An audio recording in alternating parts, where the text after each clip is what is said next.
ಜಿಲ್ಲಾಧಿಕಾರಿಗಳ ನಡೆ ಹಳ್ಳಿಯ ಕಡೆ ಕಾರ್ಯಕ್ರಮದಲ್ಲಿ ಹಲವು ಸಮಸ್ಯೆಗಳಿಗೆ ಸ್ಥಳದಲ್ಲಿಯೇ ಪರಿಹಾರ ನೀಡಿದ ತಹಶೀಲ್ದಾರ್ ನಹಿದಾ ಜಂಜಂ ಅವರ ಕೆಲಸವನ್ನು ಕಂಡು ಸಾರ್ವಜನಿಕರು ಮೆಚ್ಚುಗೆ ವ್ಯಕ್ತಪಡಿಸಿದ್ದಾರೆ. ಕೊರಟಗೆರೆ ತಾಲೂಕಿನ ಕಸಬಾ ಹೋಬಳಿಯ ಹಂಚಿಹಳ್ಳಿ ಗ್ರಾಮ ಪಂಚಾಯಿತಿ ವ್ಯಾಪ್ತಿಯ ದಿನ್ನೇಪಾಳ್ಯ ಗ್ರಾಮದಲ್ಲಿ ಆಯೋಜಿಸಲಾಗಿದ್ದ ಜಿಲ್ಲಾಧಿಕಾರಿಗಳ ನಡೆ ಹಳ್ಳಿಯ ಕಡೆ ಕಾರ್ಯಕ್ರಮದ ಅಡಿಯಲ್ಲಿ ಇದುವರೆಗೂ ಪಿಂಚಣಿ ಕಾಣದ ಒಂದೇ ಗ್ರಾಮದ 25 ಜನ ವೃದ್ಧರಿಗೆ ಸ್ಥಳದಲ್ಲಿಯೇ ಪಿಂಚಣಿ ಮಂಜೂರಾತಿ ಪತ್ರವನ್ನು ನೀಡಿದ ತಹಶೀಲ್ದಾರ್ ಅವರ ಕಾರ್ಯವೈಖರಿಯನ್ನ ಸ್ಥಳೀಯರು ಶ್ಲಾಘಿಸಿದರು. ತಹಶೀಲ್ದಾರ್ ನಹಿದಾ ಜಂಜಂ ಮಾತನಾಡಿ, ಜಿಲ್ಲಾಧಿಕಾರಿಗಳ ನಡೆ ಹಳ್ಳಿಯ ಕಡೆ ಗ್ರಾಮ ವಾಸ್ತವ್ಯ ಕಾರ್ಯಕ್ರಮವನ್ನು ಈ ಬಾರಿ ಹಂಚಿಹಳ್ಳಿ ಗ್ರಾಮ ಪಂಚಾಯಿತಿ ವ್ಯಾಪ್ತಿಯ ದಿನ್ನೇಪಾಳ್ಯ ಗ್ರಾಮದಲ್ಲಿ ನಡೆಸಲಾಗಿದ್ದು, ನಮ್ಮ ತಾಲೂಕಿನ ಎಲ್ಲಾ ಇಲಾಖೆ ಅಧಿಕಾರಿಗಳು ಗ್ರಾಮದಲ್ಲಿ ಬೆಳಗ್ಗೆಯಿಂದ ಸಂಜೆಯವರೆಗೂ ನಿಮ್ಮ ಈ ಗ್ರಾಮದಲ್ಲಿ ಇರುತ್ತಾರೆ. ಸ್ಥಳೀಯ ಸಾರ್ವಜನಿಕರ ಕುಂದುಕೊರತೆಗಳ ಸಮಸ್ಯೆಗಳನ್ನು ಬಗೆಹರಿಸುವುದು ಈ ಕಾರ್ಯಕ್ರಮದ ಮುಖ್ಯ ಉದ್ದೇಶವಾಗಿದೆ. ಇದರಲ್ಲಿ ವಿವಿಧ ಇಲಾಖೆಗಳಿಗೆ ಸಂಬಂಧಪಟ್ಟಂತೆ ಸುಮಾರು 47 ಅರ್ಜಿಗಳು ನಮ್ಮ ಬಳಿ ಸಾರ್ವಜನಿಕರು ಕೊಟ್ಟಿದ್ದಾರೆ. ಕೂಡಲೇ ಈ ಎಲ್ಲ ಸಮಸ್ಯೆಗಳನ್ನು ಬಗೆಹರಿಸುತ್ತೇನೆ. ಜೊತೆಗೆ ಇದೇ ಗ್ರಾಮದ 25 ವೃದ್ಧರಿಗೆ ಪಿಂಚಣಿ ಪ್ರಮಾಣ ಪತ್ರವನ್ನು ವಿತರಿಸಿದ್ದೇವೆ. ಹಾಗೆಯೇ ಬೋಡಬಂಡೇನಹಳ್ಳಿ ಸರ್ಕಾರಿ ಶಾಲೆಗೆ ಸಂಬಂಧಿಸಿದಂತೆ ಸುಮಾರು ವರ್ಷಗಳಿಂದ ಶೌಚಾಲಯ ಹಾಗೂ ಕಾಂಪೌಂಡ್ ಇಲ್ಲದಿರುವುದು ನಮ್ಮ ಗಮನಕ್ಕೆ ಬಂದಿದ್ದು, ಕೂಡಲೇ ಕಾಮಗಾರಿ ಪ್ರಾರಂಭಿಸುವಂತೆ ಸ್ಥಳೀಯ ಅಧಿಕಾರಿಗಳಿಗೆ ತಿಳಿಸಲಾಗಿದೆ ಎಂದು ತಿಳಿಸಿದರು. ಈ ದಿನ ಕೊರಟಗೆರೆ ತಾಲೂಕು ಕಸಬಾ ಹೋಬಳಿಯ ಬೋಡಬಂಡೇನಹಳ್ಳಿ ಹಂಚಿಹಳ್ಳಿ ಗ್ರಾಮ ಪಂಚಾಯಿತಿಯ ದಿನ್ನೇಪಾಳ್ಯದಲ್ಲಿ ಜಿಲ್ಲಾಧಿಕಾರಿಗಳ ನಡೆ ಹಳ್ಳಿ ಕಡೆ ಕಾರ್ಯಕ್ರಮನ ಹಮ್ಮಿಕೊಂಡಿದ್ವಿ. ಈ ದಿನ ಜಿಲ್ಲಾಧಿಕಾರಿಗಳ ನಡೆ ಹಳ್ಳಿ ಕಾರ್ಯಕ್ರಮದಲ್ಲಿ ನಮ್ಮ ತಾಲೂಕು ಮಟ್ಟದ ಎಲ್ಲ ಅಧಿಕಾರಿಗಳು ಆಗಮಿಸಿದ್ರು. ಜೊತೆಲಿ ನಮಗೆ ಸುಮಾರು 47 ಅಷ್ಟು ಅರ್ಜಿಗಳು ಬಂದಿದೆ. ಅದರಲ್ಲಿ ಕಂದಾಯ ಇಲಾಖೆದು ರಾಜಕಾಲುವೆ ಒತ್ತುವರಿ ಆಗಿರ್ಬೋದು, ಮತ್ತು ಬೇರೆ ಬೇರೆ ನಿವೇಶನಕ್ಕೆ ಮಂಜೂರು ಮಾಡೋದಕ್ಕೆ, ಆಶ್ರಯಕ್ಕೆ ಜಾಗ ಮಂಜೂರು ಮಾಡಿಕೊಡೋದಕ್ಕಾಗಿರ್ಬೋದು, ಆ ಥರದ್ದು ತುಂಬ ಸಮಸ್ಯೆ ಆಗಿದೆ. ಇನ್ನು ಬಿಟ್ಟರೆ ಬೆಸ್ಕಾಂ ಇಲಾಖೆದು ಮನೆ ಮೇಲೆ ವಿದ್ಯುತ್ ತಂತಿ ಹಾದು ಹೋಗಿರೋದು, ಆಮೇಲೆ ಅವ್ರ ಹೊಲದಲ್ಲಿ ಹಾದು ಹೋಗಿರೋದು, ಆ ಥರದ್ದಿದೆ. ಮತ್ತು ಮೇಕೆಗಳು 13 ಮೇಕೆಗಳು ಕಳೆದೋಗಿರೋದು ಒಂದು ದಲಿತರ ಕುಟುಂಬದವ್ರದ್ದು, ಅವ್ರದ್ದು ಒಂದು ಮನವಿ ಬಂದಿದೆ ಪೊಲೀಸ್ ಇಲಾಖೆದು. ಅದೇ ಥರ ಮತ್ತು RDPR ಇಲಾಖೆದು, ಪಂಚಾಯತ್ ರಾಜ್ ಇಲಾಖೆದು ಮನೆ ಮಂಜೂರಾತಿಗೆ ಮನೆ ಗ್ರಾಂಟ್ ಹಾಕ್ಕೊಡೋಕ್ಕೋಸ್ಕರ ಆ ಥರದ ಅರ್ಜಿ ಸುಮಾರು 47 ಅರ್ಜಿ ಬಂದಿದೆ. ಅದೇ ರೀತಿ ನಾವು ಇದೊಂದೇ ದಿನ್ನೇಪಾಳ್ಯ ಒಂದೇ ಗ್ರಾಮದ್ದು 25 ಪೆನ್ಷನ್ಸ್ನ ಪ್ರತಿನ ವಿತರಣೆ ಮಾಡಿದ್ವಿ. ಮತ್ತು ಸರ್ಕಾರಿ ಶಾಲೆ ಸಂಬಂಧಪಟ್ಟಂಗೆ ಸರ್ಕಾರಿ ಶಾಲೆ ಬೋಡಬಂಡೇನಹಳ್ಳಿ ಶಾಲೆ SDMC ಅಧ್ಯಕ್ಷರು 3 ವಿಚಾರನ ಗಮನಕ್ಕೆ ತಂದಿದ್ದಾರೆ. ಒಂದು ಕಾಂಪೌಂಡ್ ವಿಚಾರ ಮತ್ತು ಶೌಚಾಲಯ ಮತ್ತು ಅಡುಗೆ ಮನೆ. ಇದು 3 ವರ್ಷದಿಂದ ಸತತವಾಗಿ ಪ್ರಯತ್ನ ಪಡ್ತಾ ಇದ್ವಿ, ಆದರೆ ಇನ್ನೂ ಅದು ಆಗಿಲ್ಲ. ನಿವೇಶನ ಅದು ಅಡುಗೆ ಕೋಣೆ ಮತ್ತು ಶೌಚಾಲಯ ಮತ್ತು ಕಾಂಪೌಂಡ್ ಆಗಿಲ್ಲ ಅಂತ ಹೇಳ್ಬಿಟ್ಟು ಗಮನಕ್ಕೆ ತಂದಿದ್ದಾರೆ.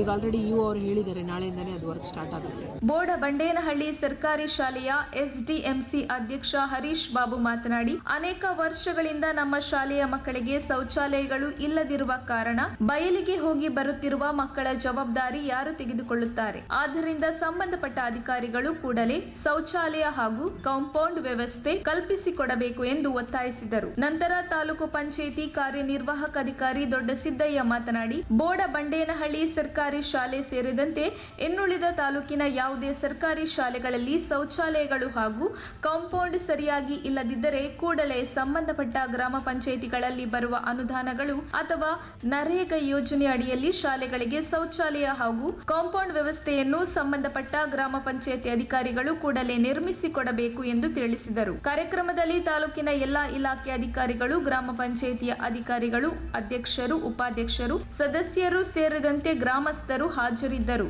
ವರದಿ ಮಂಜುಸ್ವಾಮಿ MN, ಕೊರಟಗೆರೆ.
ಜ್ಞಾನಕ್ಕೆ ಭೂಮಿ ಇದು, ಪ್ರೇಮಕ್ಕೆ ಸ್ವರ್ಗ ಇದು, ಸ್ನೇಹಕ್ಕೆ ಶಾಲೆ ಇದು, ಜ್ಞಾನಕ್ಕೆ ಪೀಠ ಇದು. ಆಯ್ತಲ್ಲ, ಆ ಬೆಳೆ ಬೆಳೀತಕ್ಕಂಥ ದೊಡ್ಡ ದೊಡ್ಡ ತೆನೆಗಳನ್ನ, ದಷ್ಟಪುಷ್ಟವಾಗಿರ್ತಕ್ಕಂಥ ತೆನೆಗಳನ್ನ, ಚೆನ್ನಾಗಿರ್ತಕ್ಕಂಥ ತೆನೆಗಳನ್ನ ಅವನ್ನೆಲ್ಲ ಕಟ್ ಮಾಡ್ಕೊಂಬಂದು ನೀವೇನು ಮಾಡ್ತಾ ಇದ್ರಿ, ನಿಮ್ಮ ಮನೆಯ ಮೂಲೆಯಲ್ಲಿ ಕಟ್ಬಿಟ್ಟು ಅದೇ ಬಿತ್ತನೆ ಬೀಜನ ಮುಂದಿನ ವರ್ಷಕ್ಕೆ ನೀವು ಬಳಸ್ತಾ ಇದ್ರಿ, ಹೌದಲ್ವಾ? ಬಟ್ ಇವತ್ತೇನಾಗಿದೆ, ಇವತ್ತು ಯಾರೂ ಸಹ ಕೆಲಸ ಮಾಡ್ತಾ ಇಲ್ಲ. ಎಲ್ಲರೂ ಏನು ಮಾಡಿದ್ರಿ, ಇವತ್ತು ಕೃಷಿ ಇಲಾಖೆ ಕೊಡ್ತಕ್ಕಂಥ ಬಿತ್ತನೆ ಬೀಜಕ್ಕೆ ನೀವು ಪ್ರತಿ ವರ್ಷ ಮುಂಗಾರು ಹಂಗಾಮು ಪ್ರಾರಂಭ ಆಗುತ್ತೆ. ಯಾವಾಗ? ಜೂನ್ ಜುಲೈಯಿಂದ ನಾವು ಬಿತ್ತನೆ ಬೀಜ ಕೊಡಲಿಕ್ಕೆ ನಿಮಗೆ ಪ್ರಾರಂಭ ಮಾಡ್ತೀವಿ. ಆಗಸ್ಟ್ 30ನೇ ತಾರೀಕಿನಾಗ ನಾವು ಬಿತ್ತನೆ ಬೀಜ ಕೊಡ್ತೀವಿ. ಆ ಬಿತ್ತನೆ ಬೀಜ ಕೊಡ್ತಕ್ಕಂಥ ವಿಚಾರಕ್ಕೆ ತಾವುಗಳೆಲ್ಲರೂ ಸಹ ಆ ಬಿತ್ತನೆ ಬೀಜಕ್ಕೆ ನೀವು ಅಂಟ್ಕೊಂಡಿರ್ತೀರ. ಮುಂದಿನ ದಿನಗಳಲ್ಲಿ ಯಾತಕ್ಕೋಸ್ಕರ ಬಂದರೆ ಹೇಳ್ತಿರೋದು ಈ ಮಾತನ್ನ, ನೀವೇನು ನಿಮ್ಮ ಹೊಲದಲ್ಲಿ ಬೆಳೀತಕ್ಕಂಥ ಬೆಳೆಯಲ್ಲಿ ಚೆನ್ನಾಗಿರ್ತಕ್ಕಂಥ ತೆನೆಗಳನ್ನ ಆಯ್ಕೆ ಮಾಡ್ಕೊಂಡು ಅವನ್ನ ಗಂಟು ಕಟ್ಟಿಬಿಟ್ಟು ಆ ಮೂಲೆಯಲ್ಲಿ ನೇತು ಹಾಕಿದ್ರೆ ಆ ಬಿತ್ತನೆ ಬೀಜಗಳನ್ನು ನೀವು ಬಳಸ್ಕೊಂಡಾಗ ನಿಜಕ್ಕೂ ತುಂಬಾ ಚೆನ್ನಾಗಿ ಮೂಡಿ ಬರುತ್ತೆ. ಅದಂಗೆ ಗೊತ್ತಾ, ಯೂನಿಫಾರ್ಮಿಟಿ ಅಂತ ಹೇಳ್ತೀವಿ. ಒಂದೇ ಸಮನಾಗಿ ಬೆಳೆ ಬರುತ್ತೆ, ಒಂದೇ ಸೈಜು ತೆನೆ ಬರ್ತದ್ದು ಇರ್ಬೋದು, ಚೆಕ್ ಡ್ಯಾಮ್ ಇರ್ಬೋದು, ಹಾಗೂ ಕೃಷಿ ಹೊಂಡ ಇರ್ಬೋದು, ಕಟ್ಟೆ ಇರ್ಬೋದು, ರಸ್ತೆಗಳಿರ್ಬೋದು, ಹಿಂಗೆ ಹಲವಾರು ಸೌಲಭ್ಯಗಳನ್ನ ಮಹಾತ್ಮ ಗಾಂಧಿ ರಾಷ್ಟ್ರೀಯ ಉದ್ಯೋಗ ಖಾತೆ ಯೋಜನೆಯಲ್ಲಿ ನಾವು ಕೊಡ್ತಾ ಇದ್ದೀವಿ. ಅದನ್ನ ಸಾರ್ವಜನಿಕರು ಅದನ್ನ ಸದುಪಯೋಗವನ್ನ ಮಾಡ್ಕೋಬೇಕು. ಒಂದು ದಿನಕ್ಕೆ 309 ರೂಪಾಯಿ ಅಂತ ನಾವು ಕೂಲಿನ ಕೊಡ್ತೀವಿ. ಅಂಥದ್ದು ವರ್ಷಕ್ಕೆ 100 ದಿನ ನಾವು ಸೃಜನೆ ಮಾಡಿ 100 ದಿನ ಒಂದು ಕುಟುಂಬಕ್ಕೆ 100 ದಿನ ಕೂಲಿ ಕೊಡ್ತೀವಿ. ಆ 100 ದಿನ ಲೆಕ್ಕ ಹಾಕಿದಾಗ 30,900 ರೂಪಾಯಿ ಆಗ್ತದೆ. ಯಾಕೆಂತಂದ್ರೆ ಇವತ್ತು ನಮ್ಮಲ್ಲಿ ಇರ್ತಕ್ಕಂಥ ಜಮೀನು 4 ಎಕರೆ ಜಮೀನಿಗೆ ನಾವು ಬೆಳೆ ಇಕ್ಕಿದಾಗ, ಇಂತಹ ಮಳೆಗಾಲ ಇರ್ಬೋದು, ಇದ್ರಾಗ ಬೆಳೆ ಇಕ್ಕಿದಾಗ ಕಡಲೆ ಗಿಡ ಇನ್ನೊಂದು ಮತ್ತೊಂದು ಇಕ್ಕಾಗ ಆ 30,000 ನಾವು ದುಡಿಯಕ್ಕೆ ಅದಕ್ಕೆ ಖರ್ಚು ಮಾಡ್ತಕ್ಕಂಥದ್ದು ನಾವು 10-15,000 ಖರ್ಚು ಮಾಡಿದ್ರು ನಾವು ಆ ಬೆಳೆಯಿಂದ ಲಾಭ ಪಡೆಯೋದು 4,000-5,000 ಆಗ್ತದೆ.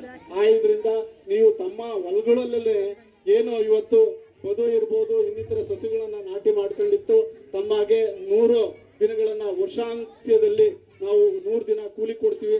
ಅದನ್ನ ಸದುಪಯೋಗ ಪಡಿಸ್ಕೊಂಡು 30,900 ರೂಪಾಯಿ ಏನಿದೆಯೋ ಅದನ್ನ ಒಂದು ಕುಟುಂಬಕ್ಕೆ ನೀವು ಅದನ್ನ ತಗೊಂಡು ಅನುಕೂಲ ಮಾಡ್ಕೊಂತೀರಾ ಅಂತೇಳಿ ಈ ಸಂದರ್ಭದಲ್ಲಿ ಬಯಸ್ತೀವಿ. ವಯಸ್ಸಾಗಿರೋರಿಗೆ ಮೊದಲಿಗೆ 65 ವರ್ಷದಿಂದ ಮೇಲಾಗಿರೋ ತಾಯಂದಿರಿಗೆ ನಾವು 1,200 ರೂಪಾಯಿ ಪೆನ್ಷನ್ ಕೊಡ್ತೇವೆ. 1,200 ರೂಪಾಯಿ ಪೆನ್ಷನ್. ಒಂದು ಹೇಳ್ತೀನಿ, ನೀವು ದಯವಿಟ್ಟು ನಿಮ್ಮ ಮಕ್ಕಳಿರ್ತಾರೆ, ಮೊಮ್ಮಕ್ಕಳಿರ್ತಾರೆ, ಮಗ ಇರ್ತಾರೆ, ಇನ್ಯಾರೋ ಇರ್ತಾರೆ, ನೀವು ಪೆನ್ಷನ್ ತಗೊಳ್ಳೋದಕ್ಕಿಂತ ಮುಂಚೆ ಒಂದು ಬ್ಯಾಂಕ್ ಅಕೌಂಟ್ ಓಪನ್ ಮಾಡಿಸಿ ಅಥವಾ ಪೋಸ್ಟ್ ಆಫೀಸಲ್ಲಿ ಅಕೌಂಟ್ ಓಪನ್ ಮಾಡಿಸಿ. ಯಾಕಂದರೆ ಸರ್ಕಾರದಿಂದ ನೇರವಾಗಿ ನಿಮ್ಮ ಬ್ಯಾಂಕ್ ಖಾತೆಗೆ ಬಂದು ನಿಮ್ಮ ದುಡ್ಡು ಬೀಳುತ್ತೆ. ನೀವು ಯಾವಾಗಾದರೂ ಹೋಗಿ ತಗೋಬೋದು ದುಡ್ಡು.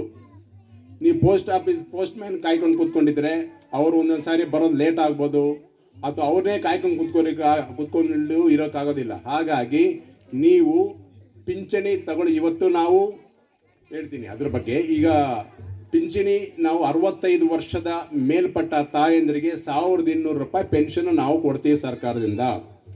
ಆಮೇಲೆ 65 ವರ್ಷದ ಕೆಳಗಡೆ ಅಂದರೆ 60 ವರ್ಷ ಆಗಿದೆ, ಈ 60 ವರ್ಷ ಆಗಿರೋರಿಗೆ ನಾವು 600 ರೂಪಾಯಿ ಪೆನ್ಷನ್ ಕೊಡ್ತೀವಿ.